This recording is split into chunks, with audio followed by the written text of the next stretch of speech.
You know, ladies and gentlemen, I tend to have this habit of waking up after all this crazy news has dropped over the course of the early morning and even at night.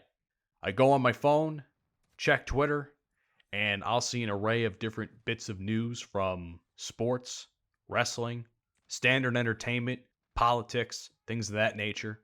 And in this case, in today's video, gaming news. I'm going to be 120% honest with all of you. I did not see Microsoft buying Activision Blizzard for nearly $70 billion coming at all. I was in shock like the rest of you.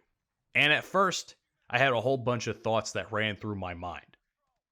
One of those thoughts was as follows. Well, I guess this is Xbox's payback for all those years of Sony and PlayStation exclusivity deals that we had for about 5 or 6 years, going back from, I believe, Advanced Warfare or Black Ops 3. I could be wrong. So I guess they finally got their payback and it came full circle, because if I'm not mistaken, before that period of time, I think they had the exclusivity deals going. So I guess they were able to buy an entire company to get that back. The next thought that ran through my mind, which hasn't been confirmed, but it also hasn't been denied. There's been a lot of conflicting reports about this in general. Whether or not Bobby Kotick was going to be fired from Activision once the deal had officially gone through, which could potentially take the rest of the year or even early next year.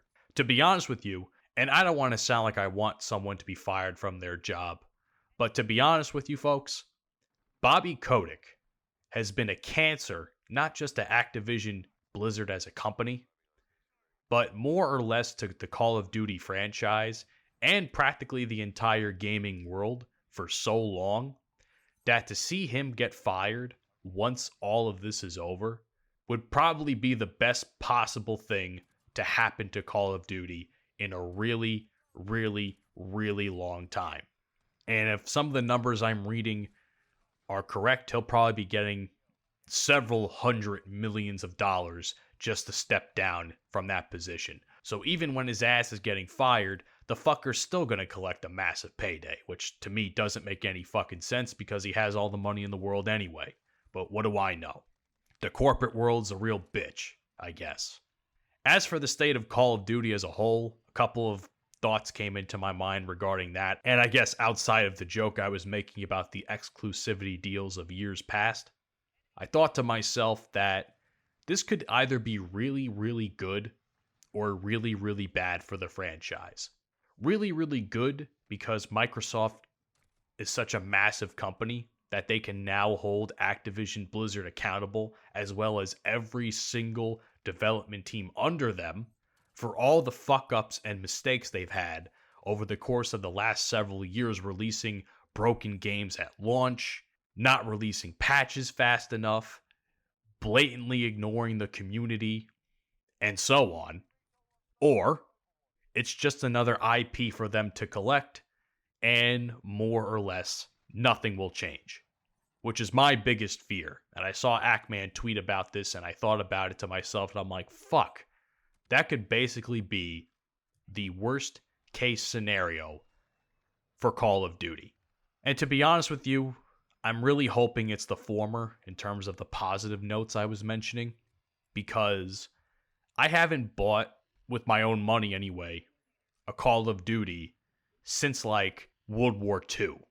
And World War II, depending on how you feel about it, it's not necessarily a horrible game, but it definitely took a long time to get fixed. It got the Battlefield treatment, as I like to call it.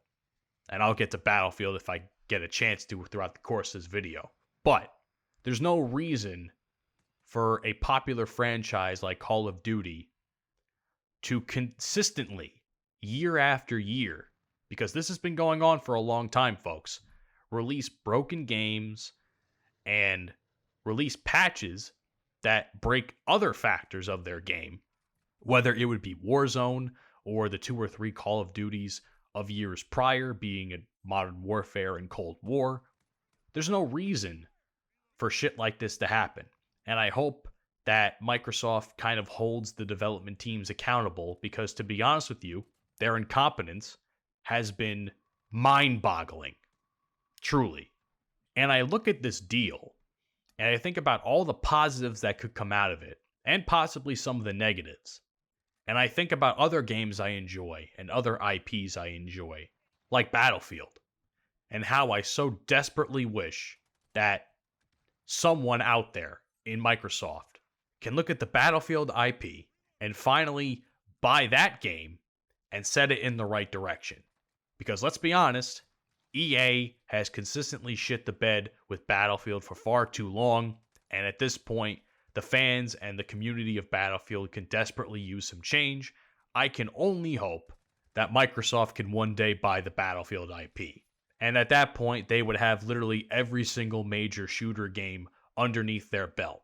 I mean, look at the amount of games that are already a part of this deal in itself. Call of Duty being probably the biggest one, Overwatch being another huge name, fucking Candy Crush.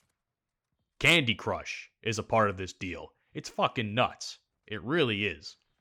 And so many other games that I either don't play or don't know too much about, but I'm sure those fan bases for that game are equally as large.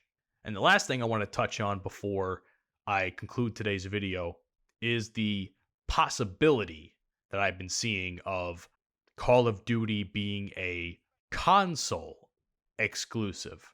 Now, for the record, when I was talking about the exclusivity in my little joke earlier, which is a joke that only people that have been playing Call of Duty for as long as I have may understand, I wasn't necessarily talking about the idea of it only being an Xbox exclusive. I was more or less talking about like pre-order bonuses and such.